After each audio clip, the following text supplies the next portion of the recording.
الحمد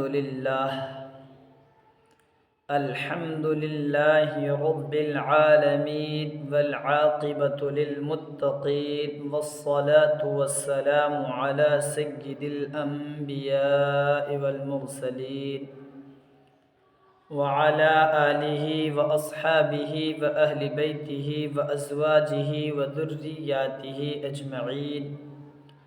ومن تبعهم بإحسان إلى يوم الدين. أما بعد، فقد قال الله تبارك وتعالى في كلامه المجيد والفرقان الحميد: أعوذ بالله من الشيطان الرجيم. بسم الله الرحمن الرحيم.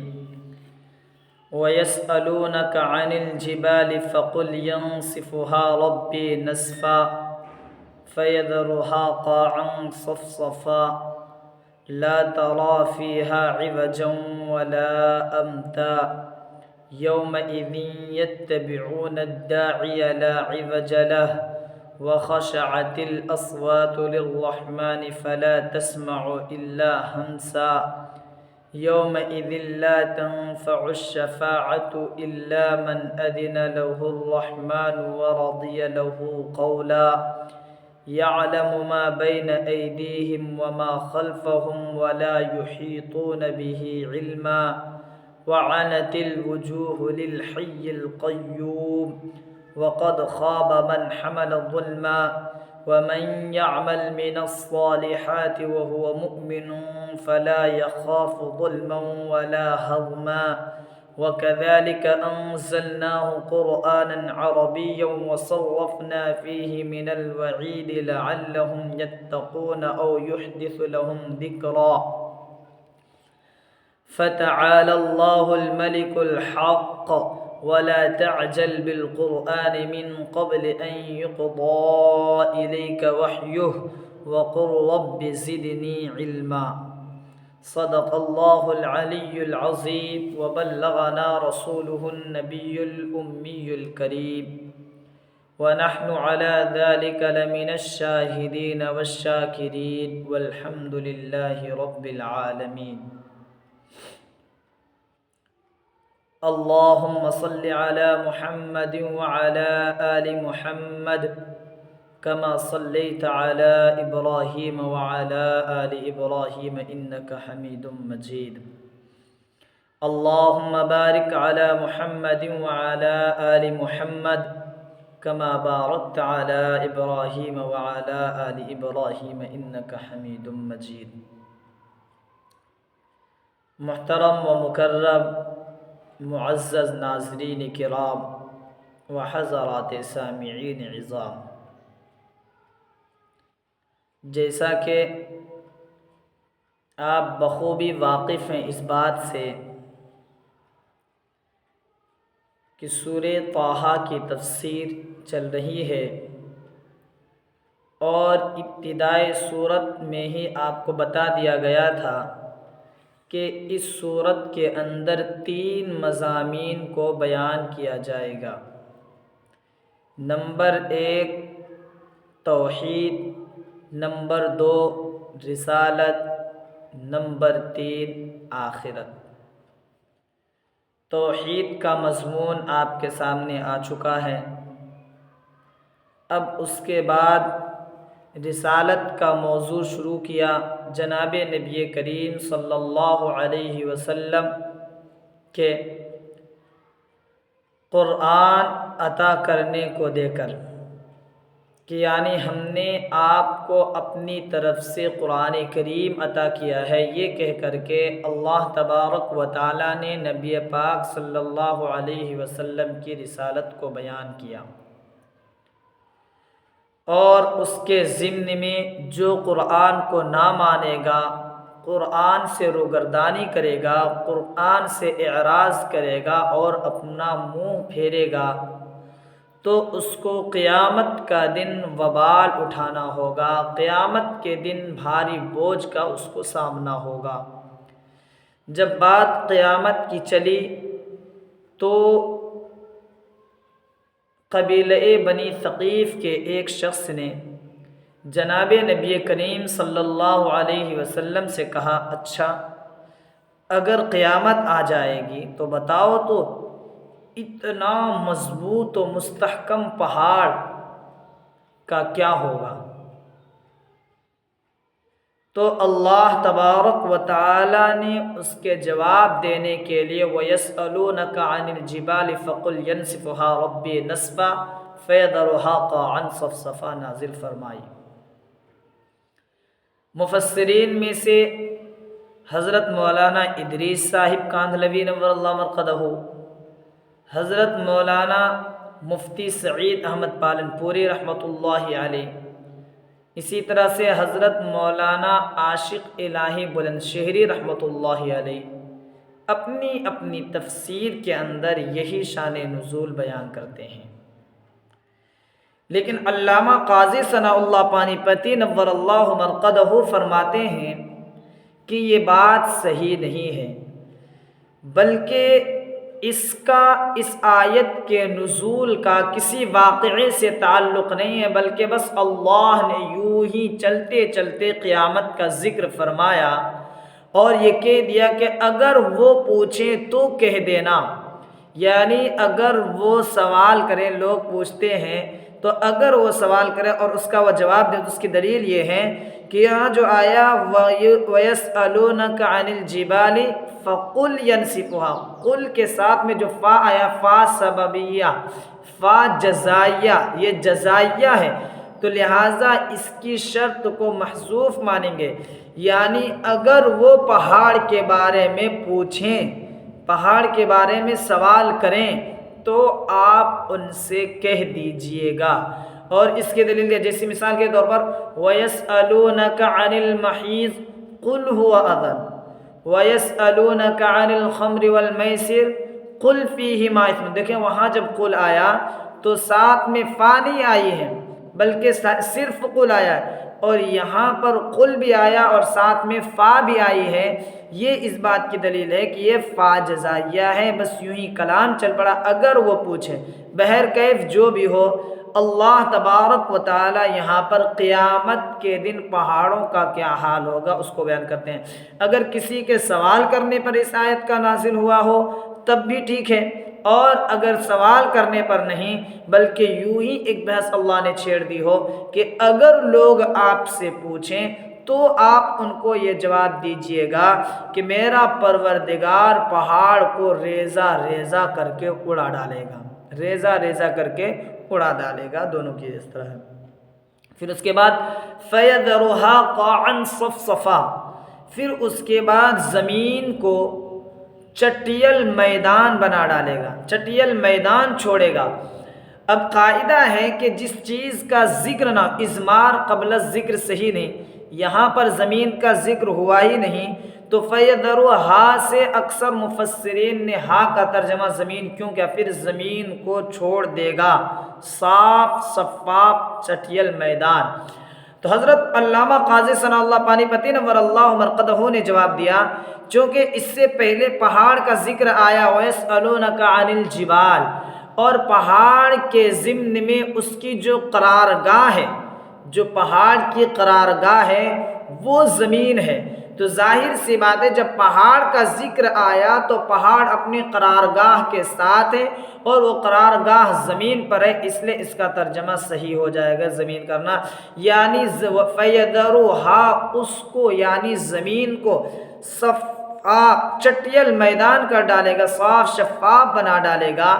لا ترى فيها عوجا ولا امتا۔ تو اے مخاطب، اس میں نبی پاک صلی اللہ علیہ وسلم تو خیر مخاطب ہے ہی، اس کے علاوہ بھی جتنے بھی مخاطب، ہر ایک کو مخاطب ہے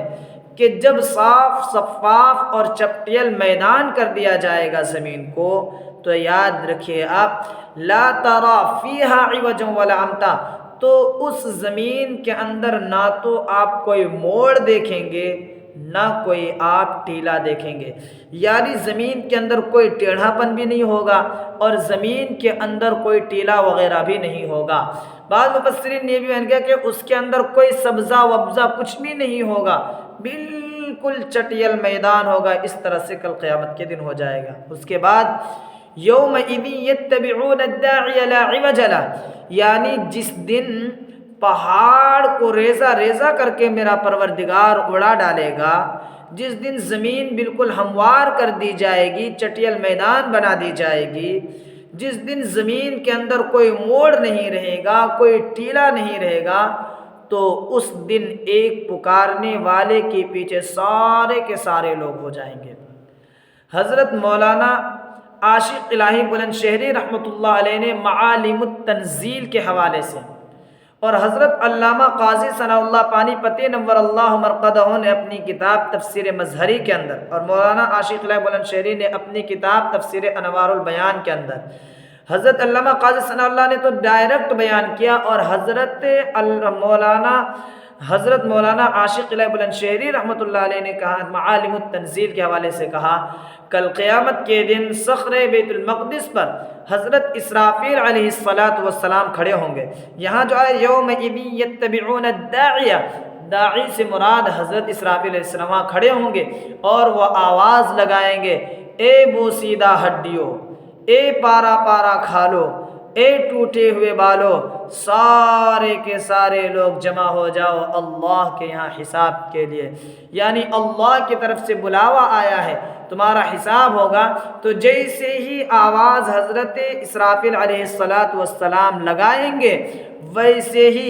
یتبعون الداعیہ، تمام کے تمام لوگ ان کے پیچھے ہو لیں گے، لا عوج لہ، اس کے لیے، یہاں مفسرین نے اس کے لیے سے مدعو کے لیے، یعنی جس کو وہ داعی پکارے گا، ہر مدعو کے لیے جن کو پکارا گیا ہے اس کے لیے کوئی کجی نہیں ہوگی، بلکہ معالم التنزیل کے ہی اندر لکھا ہے کہ یہاں تک کہ کسی کو دائیں بائیں جھانکنے کی ہمت نہیں ہوگی، بلکہ تیر کی طرح تیزی کے ساتھ جدھر وہ پکارنے والا پکارے گا، بلائے گا، ادھر دوڑتے ہوئے پیچھے پیچھے چلتے چلے جائیں گے۔ اس کے بعد وَخَشَعَتِ الْأَصْوَاتُ لِلرَّحْمَنِ فَلَا تَسْمَعُ إِلَّا هَمْسًا، آوازیں جو ہے مہربانی والے اللہ کے خوف سے جھک جائیں گی، پست ہو جائیں گے۔ فَلَا تَسْمَعُ إِلَّا هَمْسًا، وہاں آپ کوئی آواز نہیں سن سکیں گے۔ ہمس کہتے ہیں اونٹ جو چلتا ہے، چلنے کے بعد جو قدم کے نیچے سے جو آواز آتی ہے اسے ہمس کہتے ہیں۔ اور ایک روایت حضرت ابن عباس رضی اللہ تعالی عنہما کی یہ بھی آئی ہے، جس روایت کو اکثر مفسرین نے بیان کیا ہے، اور حضرت مولانا مفتی سعید احمد پالنپوری رحمۃ اللہ علیہ نے تو غالباً اسی روایت کے مطابق ترجمہ بھی کیا ہے کہ آپ پاؤں کی چاپ کے سوا کچھ بھی نہیں سن سکیں گے، یعنی صرف اور صرف پاؤں کی آہٹ کو ہی سن سکیں گے، جیسا کہ اوپر بھی آ گیا یتخافتون بینہم، اس دن لوگ آہستہ آہستہ چپکے چپکے باتیں کریں گے۔ فلا تسمع الا ہمسا، آپ پاؤں کے آہٹ کے سوا کچھ بھی نہیں سن سکیں گے، اس طرح سے ہوگا، یعنی پاؤں کی آہٹ سنیں گے ورنہ کسی کو بولنے کی ہمت نہیں ہوگی، یعنی مارے خوف کے اور مارے ڈر کے کسی کے اندر بولنے کی جرأت اور ہمت و جسارت ہی نہیں آئے گی۔ یومئذ لا تنفع الشفاعۃ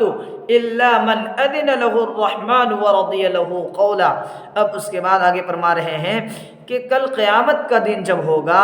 تو اس دن کوئی سفارش نفع بھی نہیں دے گی۔ یہ آج جو بہت سارے لوگ جو ہمارے ہندو بھائی ہیں، یا اسی طرح سے ہم مسلمانوں میں ہمارے بریلوی حضرات ہیں، کچھ ہر بریلوی کی بات نہیں کرتا میں، کچھ جو عوام جس کے اندر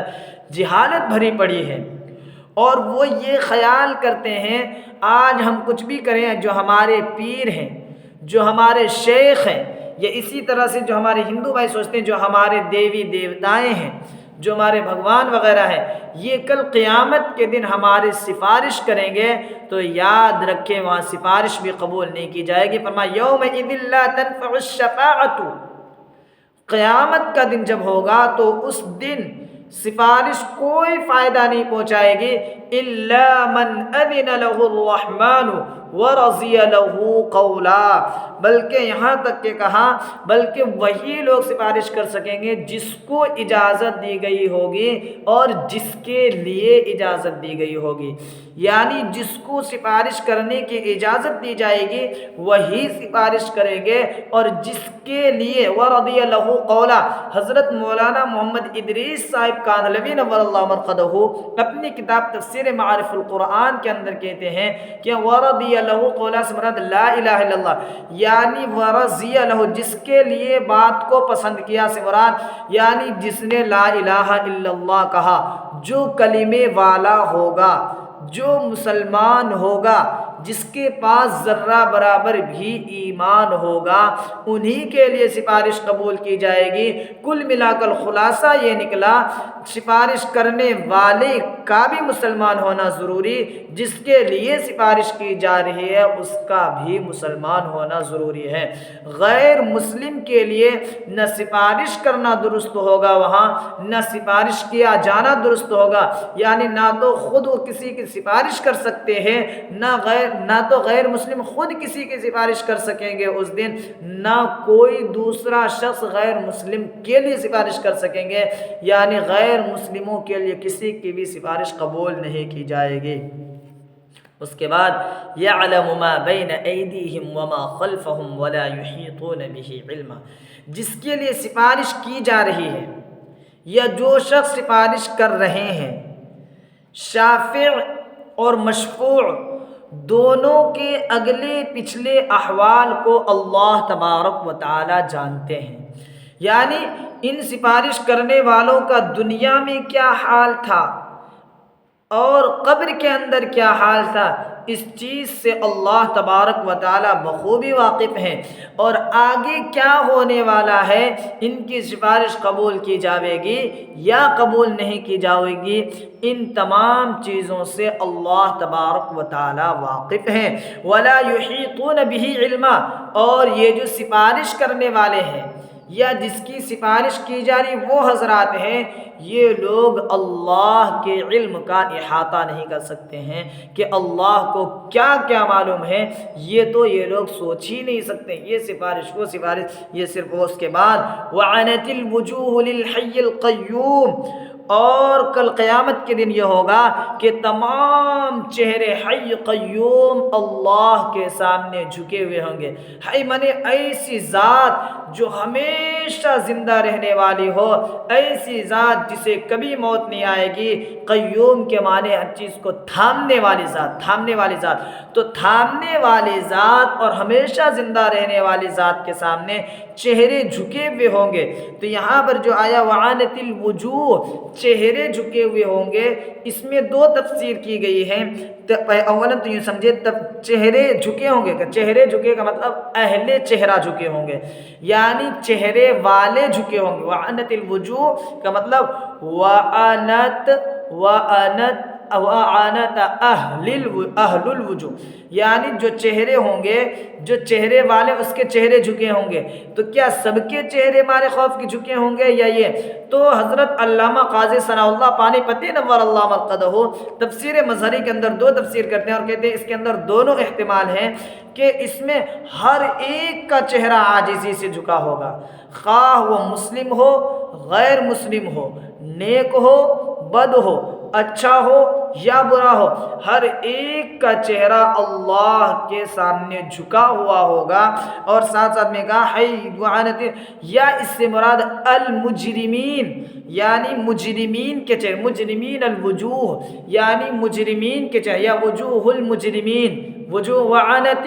وجوہ المجرمین، یہ جو الف لام ہے یہ مضاف الیہ کے عوض میں، یعنی المجرمین کے عوض میں یا اہل کے عوض میں، یا وجوہ اہل وغیرہ وغیرہ جو ہیں اس طرح سے، یعنی مجرمین کے چہرے جھکے ہوئے ہوں گے، مارے خوف کے، مارے عاجزی کے، یعنی جو دنیا کے اندر متکبر ہیں، جو دنیا کے اندر مغرور ہیں اور گھمنڈی ہے اور عجب کے اندر اپنی زندگی گزار رہے ہیں، کل قیامت کے دن اسے تکبر کرنے کی ہمت نہیں ہوگی، اکڑ سے اپنا سر اونچا کرنے کی ہمت نہیں ہوگی، بلکہ عاجزی کی وجہ سے ذلیل ہونے کی وجہ سے، ذلت کی وجہ سے ان کے چہرے اللہ کے دربار میں، ہمیشہ زندہ رہنے والی ذات کے دربار میں، اور اسی طرح سے تھامنے والی ذات کے دربار میں جھکے ہوئے ہوں گے۔ وَقَدْ خَابَ مَنْ حَمَلَ ظُلْمًا، اور جو کوئی بھی ظلم کا بوجھ لا دے گا وہ نامراد ہوگا۔ ظلم، مفسرین کہتے ہیں سب سے بڑا ظلم شرک ہے۔ لوگوں کے ساتھ جو ظلم کیا ہوگا دنیا کے اندر، وہ ظلم بھی ڈھکا چھپا نہیں ہوگا، بلکہ اس ظلم کا بھی حساب ہوگا۔ لیکن سب سے بڑا ظلم یہ ہے کہ انسان کفر کرے اور شرک کرے۔ تو لہٰذا جو کوئی بھی اس دنیا سے کفر کی حالت میں جائے گا، شرک کی حالت میں جائے گا، یا اور ظلم وغیرہ کرنے کی حالت میں جائے گا، تو اللہ کے دربار میں کل قیامت کے دن وہ نامراد ہوگا، وہ برباد ہو جائے گا۔ اب جب اس کی بات ہو گئی تو وَمَن يَعْمَلْ مِنَ الصَّالِحَاتِ وَهُوَ مُؤْمِنٌ فَلَا يَخَافُ ظُلْمًا وَلَا حَظْمًا، اور جو کوئی نیک کام کرتا ہو، یہاں پر صالحات کا ایک تو معنی نیک کام کرنے کا بھی ہے، اور بعض مفسرین نے صالحات سے مطلب یہ لیا ہے کہ نیک نیتی کے ساتھ کرتا ہو، یعنی صرف دکھلاوے کے لیے نہ کرتا ہو بلکہ اللہ کو خوش کرنے کے لیے کرتا ہو، اللہ کی رضا کے لیے کرتا ہو، اللہ کی خوشنودی کے لیے کرتا ہو۔ صالحات سے نیک نیتی بھی مراد لیا بعض مفسرین نے، اور یہاں پر نیک عمل کرتا ہو تو نیک عمل جب ہی قابل قبول ہوگی وَهُوَ مُؤْمِنٌ، اس حال میں کہ وہ مومن ہو، ایماندار ہو، یعنی مومن ہونا شرط ہے۔ لہٰذا اگر کوئی غیر مومن ہے، اور غیر مومن آپ نے دیکھا ہوگا آج کل لوگ بھائی چارے کے نام پر نہ جانے کیا کیا کر رہے ہیں، لوگ عید بھی منا لیتے ہیں، لوگ روزہ بھی رکھ لیتے ہیں، نمازیں بھی پڑھ لیتے ہیں، تو یاد رکھیں اگر آپ کے اندر ایمان نہیں ہے، ایک اللہ کے آپ قائل نہیں ہیں، آپ مسلمان ہونے کی تمام شرطوں کو پورا نہیں کر رہے ہیں، آپ نمازیں پڑھ رہے ہوں، زکوٰۃ ادا کر رہے ہوں، حج کر رہے ہوں، روزہ رکھ رہے ہوں، غرض یہ کہ جتنے بھی اچھے کام ہیں وہ تمام کر رہے ہوں، مثلا ننگوں کو کپڑا بھی پہنا رہے ہوں، بھوکوں کو کھانا بھی کھلا رہے ہوں، پیاسوں کو پانی بھی پلا رہے ہوں، لیکن اگر آپ کے اندر ایمان نہیں ہے، اگر آپ کے اندر ایقان نہیں ہے تو وہ کسی کام کا نہیں۔ اس لیے کہا وَمَن يَعْمَلْ مِنَ الصَّالِحَاتِ، اور جو کوئی نیک کام کرے درا حالیں کہ وہ مومن ہو، درا حالانکہ وہ مومن ہو، اس حال میں کہ درا حالیں کہ وہ مومن ہو، اس حال میں کہ وہ مومن ہو یعنی ایمان ہونے کی حالت میں، فلا یخاف ظلما ولا حظما، فلا یخاف ظلما ولا حظما، تو اس کو نہ تو کسی ظلم کا خوف ہوگا اور نہ ہی حق تلفی کا اندیشہ ہوگا۔ ظلم کا خوف ہوگا کا مطلب ایسا نہیں ہو سکتا ہے کہ جو گناہ اس نے کیا ہی نہیں وہ گناہ بھی اس کے سر لاد دیا جائے، اور حق تلفی کا بھی خوف نہیں ہوگا کا مطلب یہ ہے کہ ایسا نہیں ہو سکتا کہ اس نے کوئی نیکی کی ہو اور اس نیکی کا اس کو بدلہ ہی نہ دیا جائے، بلکہ ایک جگہ تو قرآن میں یوں آیا سورہ نساء کے اندر ان اللہ لا یظلم مثقال ذرہ، اللہ تبارک و تعالی جو ہے ذرہ برابر بھی ظلم نہیں کر سکتا۔ ان اللہ لا یظلم مثقال ذرہ وان تک حسنۃ یضاعفها من لدنه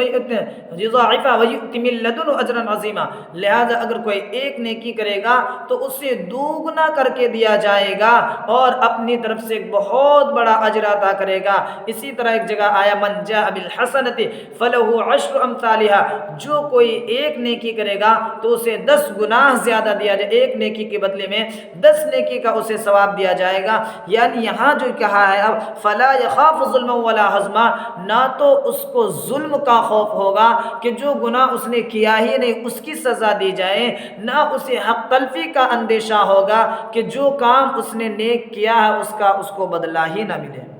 اب اس کے بعد جب یہاں بات پوری ہو گئی، آپ کو یاد ہوگا میں نے کہا کہ اس صورت کے اندر 3 مضامین ذکر کیے گئے ہیں۔ نمبر 1 توحید، نمبر 2 رسالت اور نمبر 3 آخرت۔ چونکہ توحید کو بیان کرنے کے بعد رسالت کا تذکرہ شروع ہوا، جس کو قرآن سے دلیل دیا کہ نبی پاک صلی اللہ علیہ وسلم کی رسالت کی دلیل اللہ کے نبی صلی اللہ علیہ وسلم کو قرآن عطا کرنا ہے، اور پھر بات چل پڑی تھی اس بات کی جو قرآن نہیں مانے گا، اس سے منہ موڑے گا، روگردانی کرے گا اور اس سے اعراض کرے گا تو اس کا حشر کیا ہوگا، اس کی بات چل پڑی تھی قیامت کی، تو اس کی بھی بات پر چل پڑی تھی۔ اب اس کے بعد دوبارہ اپنے سے مضمون کی طرف آ رہے ہیں کہ جو قرآن ہم نے آپ کو دیا ہے وہ قرآن کے ساتھ جیسے کذالک اور اسی طرح، یعنی جس طرح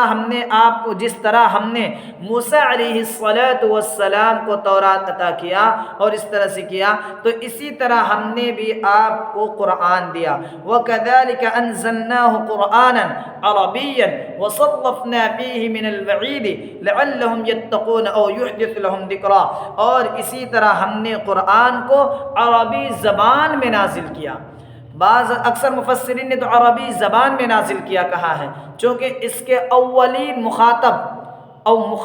اول جو ہیں وہ عرب دنیا ہیں، تو ان کا زیادہ حق بنتا ہے کہ وہ سب سے پہلے ایمان لائے، کیونکہ یہ ان کی زبان میں ہے، اور ایمان لانے کے بعد اس قرآن کی نشر و اشاعت پوری دنیا میں کرے اور پوری دنیا میں اس کو پھیلائے اور شیئر کریں، تو یہ قرآن عربی زبان میں۔ لیکن حضرت مولانا مفتی سعید احمد پالن پوری رحمۃ اللہ علیہ فرماتے ہیں کہ یہاں پر عربی بمعنی واضح، یعنی ہم نے قرآن کو واضح کر کے نازل فرمایا ہے، نہ واضح کر کے اتارا ہے۔ وَصَرَّفْنَا فِيهِ مِنَ الْوَعِيدِ، اور ہم نے اس قرآن کے اندر وعید کو پھیر پھیر کر بیان کیا ہے، یعنی صرف وعید کو ایک جگہ نہیں، بار بار مکرر سے کرر کئی بار اللہ تبارک و تعالیٰ نے وعید کو بیان کیا ہے۔ اس کی وجہ یہ ہے لعلہم یتقون او یحدث لہم ذکرا، تاکہ لوگ ان سے خوف کریں، تاکہ لوگ اللہ سے ڈریں، اور نہ کم از کم تو ان کے لیے یہ ایک نصیحت ہی پیدا کر دے، یہ قرآن کم سے کم ان کے لیے نصیحت ہی پیدا کر دے۔ فتعال اللہ الملک الحق، وہ اللہ جو بادشاہ حقیقی ہے، وہ اللہ جس کے جو بادشاہ حقیقی ہے اس کی ذات عالی شان ہے، وہ اللہ جو بادشاہ حقیقی ہے اس کی ذات عالی شان ہے۔ جب اس کی ذات عالی شان ہے تو اس پر ضرور ایمان لانا چاہیے۔ وَلَا تَعْجَلْ بِالْقُرْآنِ مِنْ قَبْلِ أَنْ يُقْضَى إِلَيْكَ وَحْيُهُ وَقُلْ رَبِّ زِدْنِي عِلْمًا، اور اے محبوبم صلی اللہ علیہ وسلم، آپ قرآن میں جلدی نہ کیجیے۔ قرآن میں جلدی نہ کیجیے کا مطلب یہ ہے، روایات میں آتا ہے کہ اللہ کے نبی صلی اللہ علیہ وسلم پر جب حضرت جبرائیل علیہ السلام قرآن کی وحی لے کر آیا کرتے تھے تو اللہ کے رسول صلی اللہ علیہ وسلم اس خوف سے کہ کہیں جبرائیل علیہ السلام چلے نہ جائیں اور میں بھول نہ جاؤں پڑھا کرتے تھے، جس بار زبان جلدی پڑھتے تھے، اس وجہ سے اللہ کے نبی صلی اللہ علیہ وسلم کو غالباً تکلیف وغیرہ ہوتی، تو اللہ نے محمد رسول اللہ صلی اللہ علیہ وسلم کی تسلی کے لیے اور آپ کی سہولت کے لیے اس آیت کو نازل فرما اور کہا، اے محمد رسول اللہ صلی اللہ علیہ وسلم، آپ جلدی نہ کیا کیجئے، یقضی الیک وحی، کہ جب تک اس کی وحی پوری نہ ہو جائے آپ دھیان سے سنیں، البتہ وقل رب زدنی علما، آپ کہا کیجئے کہ اے میرے پروردگار میرے علم میں اضافہ کیجئے۔ اور اسی بات کو 29ویں پارے کے اندر سورہ قیامہ میں اللہ نے یوں بیان کیا، لا تحرک به لسانک لتعجل به، آپ زبان کو حرکت نہ دیجئے اس لیے تاکہ آپ جلدی کریں اس کے حاصل کرنے میں، لتعجل به ان علینا جمعہ قرآن کو جمع کرنا، یہ تمام چیزیں کرنا، اس کو محفوظ کرنا، یہ میری ذمہ داری ہے۔ فاذا قرأناه فاتبع قرآنہ، بس آپ کو جو بتا دے آپ اس کی پیروی کیجئے، آپ اس کے پیچھے چل لیجئے، اس کو یاد رکھوانا یہ میری ذمہ داری، اس لیے آپ جلدی نہ کریں۔ یہاں پر حضرت مولانا مفتی سعید احمد پالن پوری رحمۃ اللہ علیہ اپنی کتاب تفسیر ہدایت القرآن کے اندر اس آیت سے استدلال کرتے ہیں اور بتاتے ہیں کہ غیر مسلموں کو کس طرح سے قرآن کا مطالعہ کرنا چاہیے، اور واضح سے فرمایا قرآن اتنا واضح ہے کہ اس کو عرب بھی سمجھ سکتا ہے، عجب بھی سمجھ سکتا ہے، مسلم بھی سمجھ سکتا ہے، غیر مسلم بھی سمجھ سکتا ہے۔ قرآن اتنا واضح ہے کہ اس کو پڑھا لکھا بھی سمجھ سکتا ہے، نہ پڑھا لکھا بھی سمجھ سکتا ہے۔ لہٰذا اب جلدی کی سے جو ولا تعجل بالقرآن، اب میں اس پر آتا ہوں، ولا تعجل بالقرآن من قبل ان يقضى الیک وحی پر حضرت مفتی سعید صاحب پالنپوری رحمۃ اللہ علیہ فرماتے ہیں، اللہ حضرت کے قبر پر کروڑوں اربوں رحمتیں نازل فرمائے،